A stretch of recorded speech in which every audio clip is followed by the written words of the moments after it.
नमस्कार, मैं हूं आपके साथ इंशान। नेशनल टुडे 24 पे आप सभी का बहुत बहुत स्वागत है। बता दी ये खबर उत्तर प्रदेश के फिरोजाबाद से। फिरोजाबाद में श्री राम कॉलोनी के लोगों ने दिया सांकेतिक धरना। जी हां, फिरोजाबाद में श्री राम कॉलोनी के पास सांकेतिक धरना देते हुए अपनी समस्याओं को मीडिया के सामने लोगों ने रखा। उनका कहना है कि हमारे यहाँ पर जो भी मूलभूत समस्याएं हैं वह काफी लंबे समय से बनी हुई हैं। अभी तक ना तो मौजूदा सरकार के विधायक, न सांसद और न ही मौजूदा मेयर हमारे क्षेत्र में पहुंची हैं। हमारा क्षेत्र विकास से कोसों मीलों दूर है भाजपा शासनकाल में। श्री राम कॉलोनी के लोगों का कहना है कि हमारी कॉलोनी का नाम भगवान श्री राम के नाम पर है। उसके बावजूद भी पूरी कॉलोनी उपेक्षा की नजर से देखी जा रही है। आखिर हमारी कॉलोनी का विकास कब और कैसे होगा? धरने पर बैठे लोगों का कहना था कि अगर जल्द हमारी समस्याओं का समाधान नहीं हुआ तो आगे हम चरणबद्ध तरीके से आंदोलन करने के लिए बाध्य होंगे। खास रिपोर्ट ऋषि पंडित के साथ। नहीं चलेगी, नहीं चलेगी। नगर निगम नगर निगम की भ्रष्टाचारी नहीं चलेगी, नहीं चलेगी। नगर निगम की तानाशाही नहीं चलेगी, नहीं चलेगी। श्री राम कॉलोनी के सभी स्थानीय निवासियों द्वारा एक सांकेतिक धरना दिया गया है। इस सांकेतिक धरना से हम लोग जो है केवल एक संकेत देना चाह रहे हैं कि फिरोजाबाद में ये श्री राम कॉलोनी का जो हिस्सा है, जैसे कि हमारे अभी प्रधान जी ने भी बताया कि इस कॉलोनी का नाम श्री राम कॉलोनी था जब बसपा की सरकार हुआ करती थी, तो अधिकारी ये कहते थे कि यार श्री राम कॉलोनी नाम गलत रख लिया तुमने, ये मक्का कॉलोनी या जो है अंबेडकर कॉलोनी होती तो शायद विकास यहाँ पर हो जाता। लेकिन आज श्री राम के नाम पर बसी हुई कॉलोनी जहाँ पर अधिकारी इतनी अनदेखी कर रहे हैं, बेहद शर्म की बात तो यह है कि चुनाव के बाद ना तो इस क्षेत्र का आदमी ने आज तक किसी सांसद जी का दर्शन किए, ना यहाँ पर एक विधायक जी जो प्रेमपाल धनगर नाम से थोड़ा सा हम लोगों ने सुन रखा है, आज तक किसी व्यक्ति ने नहीं देखा है। जब भी उनसे बात करो तो वे बातें भी एक अनपढ़ आदमी की तरह करते हैं और ये कहते हैं कि जो है मैं जाता तो हूँ रोड पर घूम के, ये रोड पर आते हैं लेकिन जनता ने आज तक प्रेमपाल धनगर को नहीं देखा है, ना तो विधायक को देखा। और मेयर साहिबा भी जब से चुनकर आई हैं, मेयर साहिबा का यहाँ पर किसी को भी दर्शन नहीं हुए। वोट मांगने के अलावा द्वारा जो है यहाँ पर कोई जनप्रतिनिधि नहीं आता है, क्योंकि उनका भी सोचना हो गया है कि वोटर ससुरा जाएगा कहाँ।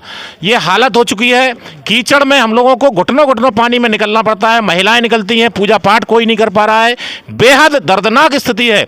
इस स्थिति को देखते हुए अब हम लोगों ने जो निर्णय किया है, आज तो एक सांकेतिक धरना है, अगर जो है कार्रवाई नहीं होती है तो अगला धरना हम लोगों का आमरण अनशन होगा और पूरे जिले में होगा और सड़क पर बैठकर होगा। और उन भ्रष्ट अधिकारियों को हम बताना चाहते हैं कि तुम्हें जो है जनता की सेवा के लिए लाखों रुपए वेतन मिलती है, यहाँ का जो है नगर आयुक्त जो है सीयूजी नंबर नहीं उठाता है और जो है एक मालिक बनकर के ये लोग बैठ गए हैं। ना तो कोई अधिकारी यहाँ पर सीयूजी नंबर उठाता है, ना पर यहाँ पर आता है। केवल जनप्रतिनिधियों को मैनेज कर रखा है कि जनप्रतिनिधि जिनको हम लोगों ने इसलिए चुना था कि जो है वो हमारी बात को रखेंगे। और संगठन भी हमने ये देखा है कि सत्ता पक्ष का संगठन भी बिल्कुल पंगु हो चुका है। संगठन का भी कोई व्यक्ति जनता की आवाज नहीं उठा पा रहा है। जनता पूरी तरह से अपने आप को असहाय महसूस कर रही है। आज ये लोग बैठे हैं, ये पॉलिटिकल लोग नहीं है, सभी लोग भारतीय जनता पार्टी के अनुयायी रहे हैं और हैं। लेकिन अगर जो है इस तरह की दुर्दशा हम लोगों के साथ होगी तो हम लोगों को निश्चित रूप से बहिष्कार करना पड़ेगा और बेहद आंदोलन के लिए शुरुआत करनी पड़ेगी। जय हिंद, जय भारत। विकास ना होने की वजह से श्री राम कॉलोनी कोटला रोड के सभी बासिंदे लेडीज पुरुष धरना पर बैठे हुए हैं, क्योंकि जब ये श्री राम कॉलोनी नगर निगम में नहीं थी तो यहाँ कोई विकास कार्य नहीं होता था, सारी मूल सुविधाओं से लोग वंचित थे। जब हम लोग बिजली के संबंध में, नाली खरंजों के संबंध में अधिकारियों के पास जाते थे तो अधिकारियों का ये जवाब रहता था कि आपने अपनी कॉलोनी का नाम श्री राम गलत रख लिया है। अगर आप इस कॉलोनी का नाम अंबेडकर कॉलोनी या किसी मक्का कॉलोनी रख लेते तो आपकी कॉलोनी का विकास बहुत जल्दी हो जाता था, क्योंकि ये बातें हैं सपा और बसपा गवर्नमेंट की। लेकिन भागते भागते लोग परेशान हो गए, बहुत धरना प्रदर्शन किया, काफ़ी ज्ञापन भी अधिकारियों को दिए, लेकिन कोई कार्य नहीं हो पाया। जब सन 2017 में योगी आदित्यनाथ की सरकार बनी तो यहाँ की जनता ने, यहाँ 95% भारतीय जनता पार्टी का वोटर बसता है। श्री राम कॉलोनी श्रीपाल कॉलोनी, रानी नगर, ये सब जितने भी क्षेत्र है ये भारतीय जनता पार्टी का क्षेत्र है। और यहाँ से जब भी कोई भी विधायक या सांसद चुनाव में या मेयर के में वोट पड़ता है तो यहाँ से भाजपा हमेशा जीत के जाती रही है। लेकिन बड़ी विडंबना की बात है कि 6.5 वर्ष हो गए भाजपा की सरकार को बने हुए। माननीय योगी आदित्यनाथ जी मुख्यमंत्री पुनः दोबारा बने, लेकिन यहाँ विकास की किरणें कोसों दूर हैं। जनता बहुत परेशान है, गलियों में पानी भरा रहता है, बारिश के दौरान में निकलना दुश्वार हो जाता है।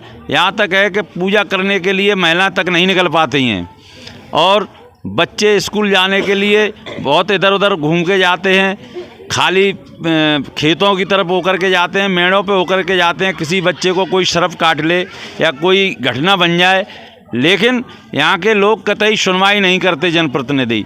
कई बार यहाँ की समस्या के बारे में जनप्रतिनिधियों को माननीय क्षेत्रीय सांसद जी को अवगत कराया, क्षेत्रीय विधायक जी को भी अवगत कराया, जिला अध्यक्ष को भी, भाजपा के नेतृत्व को भी अवगत कराया। और हम भी भाजपा में ही बिलोंग करते हैं और पदाधिकारी भी हैं। कई बार लिख करके दिया, लेकिन लिखने से देने से कोई अनुशासन के अलावा, झूठा अनुशासन के अलावा कोई कार्य नहीं हुआ। आज सारी जनता के बीच में जनता के साथ धरना पे बैठे हैं, चूँकि हम भी यहीं निवास करते हैं। पार्टी बाद में है, पब्लिक पहले है, क्योंकि जब वोट मांगने आते हैं तो जब हम जनता के दरवाजे पर जब जाते हैं, घूमते हैं, तो जब जनता ये कहती है कि वोट तो दिलवा दे देते हैं हम, लेकिन जब कार्य आता है तो ये कार्य की सुनते नहीं हैं।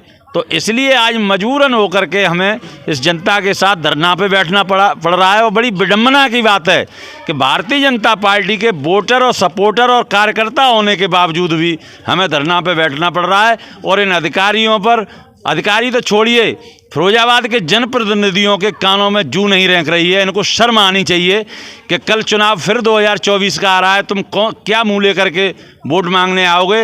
अब की बार यहाँ की जनता ने निर्णय ले लिया है कि अगर 2024 के चुनाव में कोई भी जनप्रतिनिधि यहाँ वोट मांगने के लिए आता है तो यहाँ की जनता इनको खदेड़ने का काम करेगी और चुनाव बहिष्कार का काम करेगी।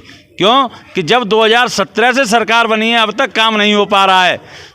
और श्रीराम कॉलोनी जो कि राम के नाम पर, मंदिर के नाम पर और पर्यटकों के नाम पर ये सारे कार्य हो रहे हैं और पहचाना जा रहा है प्रदेश, लेकिन इस श्रीराम कॉलोनी एक फिरोजाबाद में मोहल्ला है, इसकी तरफ ना तो यहाँ का जिला प्रशासन देख रहा है, ना यहाँ का नगर निगम के अधिकारी देख रहे हैं। नगर निगम अधिकारी की तो स्थिति ये है कि उनको जो CUG नंबर मिला हुआ है उसे वो उठाते तक नहीं है। कभी भी लगाओ फ़ोन नहीं उठाएंगे, अगर फ़ोन कोई उठाएगा तो उनका या तो अर्दली उठाएगा या कोई ड्राइवर उठाएगा, लेकिन वो श्रीमान जी फ़ोन नहीं उठाएंगे। तो फिर इनसे ये पूछा जाए कि ये CUG नंबर सरकार ने तुम्हें किस बात के लिए दिया गया है, जब आप फ़ोन नहीं उठाएंगे। मात्र इन्होंने अपने फ़ोन, जो इनका पर्सनल फ़ोन है, वो अपने जनप्रतिनिधियों को दे रखा है, जिनका इनको डर है कि इनके कहने से मेरे खिलाफ कार्रवाई हो सकती है शासन में, जिनके कहने से मेरा ट्रांसफ़र हो सकता है, उनका तो फ़ोन उठा लेते हैं ये, लेकिन आम आदमी का फ़ोन नहीं उठाते। हम जैसे लोगों का फ़ोन नहीं उठाते हैं तो ये जनता का फ़ोन क्या उठाते होंगे। तो मेरा निवेदन है, मैं मीडिया वालों से कहना चाहता हूँ कि इस बात को शासन तक पहुँचाया जाए और ऐसे व्यक्ति को पूछा जाए कि आपको इतनी बार यहाँ की जनता ने शिकायती प्रार्थना पत्र और ज्ञापन दिए, आपने क्यों नहीं श्रीराम कॉलोनी में नाली, खरंजे और बिजली की व्यवस्था कराई। केवल उद्घाटन कर दिया जाता है, शिलान्यास कर दिया जाता है और कुछ नहीं होता। और अगर इन्होंने नहीं सुधरे, इनको हम लोग 8 दिन का मौका दे रहे हैं। अभी तो हमारा ये धरना 1 घंटा का है, और अगर इन्होंने 8 दिन के अंदर हम सब लोगों की, जनता की समस्या को नज़रअंदाज अगर कर दिया इन्होंने, तो हम पूरे क्षेत्रवासी, ग्रामीण क्षेत्रवासी सभी इनके खिलाफ धरना पे बैठेंगे और उग्र आंदोलन करेंगे।